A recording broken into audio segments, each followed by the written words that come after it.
Hey everyone! Today I'm super excited to walk you through building your very own DIY solar generator. Whether you're prepping for an emergency, wanting to go green, or just love a good project, this guide will set you on the right path. Let's get started. First up, you'll need to gather your materials. You'll want a solar panel, obviously. I recommend one that's at least 100 watts.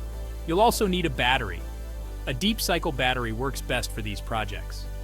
Don't forget a charge controller to protect your battery from overcharging, and an inverter to convert the DC power from the solar panel into AC power that your gadgets can use. Now let's talk tools. You'll need some basic hand tools like screwdrivers, pliers, and possibly a drill. Make sure you have protective gear too.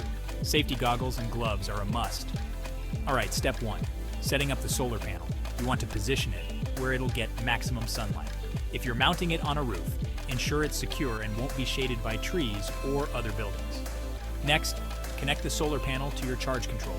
This is crucial because it regulates the voltage and current coming from your solar panel to your battery. Always double check your connections and make sure they're tight and correctly polarized. Now connect the battery to the charge controller. Again, ensure these connections are secure and correct. Incorrect wiring can lead to short circuits or even damage your equipment. Once that's done, it's time to connect your inverter. The inverter will take the DC power stored in the battery and turn it into AC power. Connect the inverter's input to the battery, and then you can plug your devices into the inverter's output. Just like that, you're almost there. Lastly, test your setup. Plug in a small appliance or device to see if it works. If something isn't powering up, double-check all your connections and settings. Troubleshooting can be part of the fun, but also the challenge.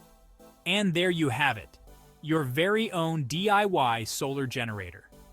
With this setup, not only are you saving on your electric bill, but you're also prepared for power outages and contributing to a healthier planet. Remember, this is just a basic setup. You can always expand your system with more panels, bigger batteries, or additional features like remote monitoring. The sky's the limit. Thanks for watching, and don't forget to like, share, and subscribe for more DIY tech tips. Stay powered up.